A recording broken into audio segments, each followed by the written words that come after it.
लग्नाचे दागिने म्हणजे श्रीमंत पेशवाई दागिने, नाशिकचे सुप्रसिद्ध सराफ मयूर अलंकार सराफ। ताज्या बातम्यांसाठी नाशिक न्यूजच्या YouTube चॅनलला सबस्क्राईब करा आणि बेल आयकॉनला प्रेस करा।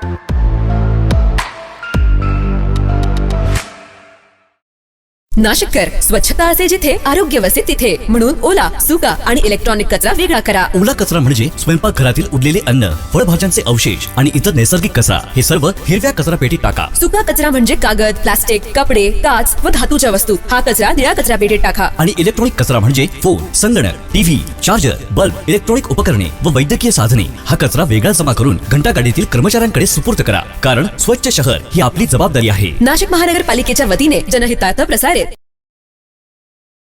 नाशिक महानगरपालिकेद्वारे एक विशेष सूचना, कर भरा, सहकार्य करा। नाशिक महापालिका कार्यक्षेत्रातील सर्व मालमत्ता धारक व नळ कनेक्शन धारकांना अंतिम नोटीस सूचना देण्यात आली आहे। थकबाकीदारांची चलत व स्थावर मालमत्ता जप्ती करण्याची कारवाई सुरू करण्यात आली आहे। तसेच थकबाकीदार नळ कनेक्शन धारकांचा पाणी पुरवठा खंडित करण्याची कारवाई सुरू केली आहे। सदरची कटु कारवाई टाळण्याकरिता त्वरित मालमत्ता कर आणि पाणीपट्टी कर भरणा करून महानगरपालिकेस सहकार्य करावे। शनिवारी व रविवारी भरणा कार्यालय सुरू राहतील। हा संदेश जनहितार्थ जारी।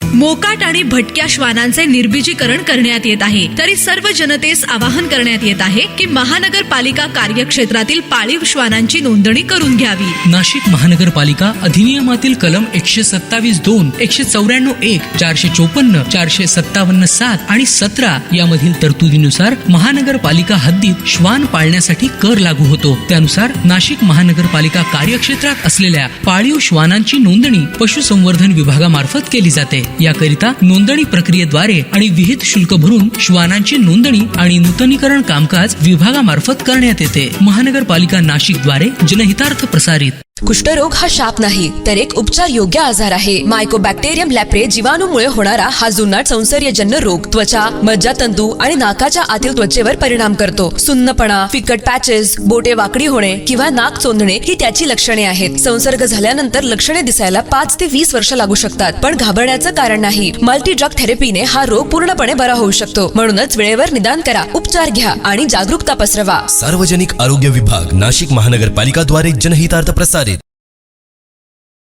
नाशिकच्या सातपूर परिसरात खळबळ उडवून देणाऱ्या जबरी चोरीचा गुन्हे शाखेने अवघ्या 24 तासात पर्दाफाश केलाय। तांत्रिक तपासाचा अचूक वापर करत गुन्हे शाखा युनिट 2च्या पथकाने 4 संशयित आरोपींना बेड्या ठोकल्यात। सातपूरमध्ये चोरीची घटना घडताच गुन्हे शाखेचे पथक सक्रिय झाले होते। पोलिसांनी परिसरातील तब्बल 35 सीसीटीव्ही कॅमेऱ्यांचे फुटेज तासनतास तपासले। यात एका संशयास्पद कारचा माग लागला आणि तपासाची चक्रे वेगाने फिरली।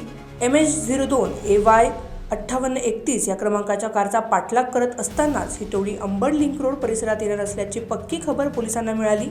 युनिट 2च्या पथकाने सापळा रचून या कारसह 4ही आरोपींना झडप घालून पकडले। अटक करण्यात आलेल्यांमध्ये त्र्यंबकेश्वरचा नागेश्वर पालवे, सातपूरचे आकाश जाधव, सुमित नेटावटे आणि गवळाणे येथील प्रकाश तपासे यांचा समावेश आहे।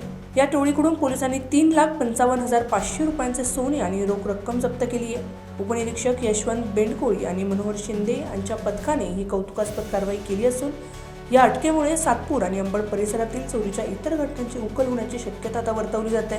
Bureau report, Nashik news, Nashik. ताज्या बातम्यांसाठी नाशिक न्यूजच्या YouTube चॅनलला सबस्क्राईब करा आणि बेल आयकॉनला प्रेस करा।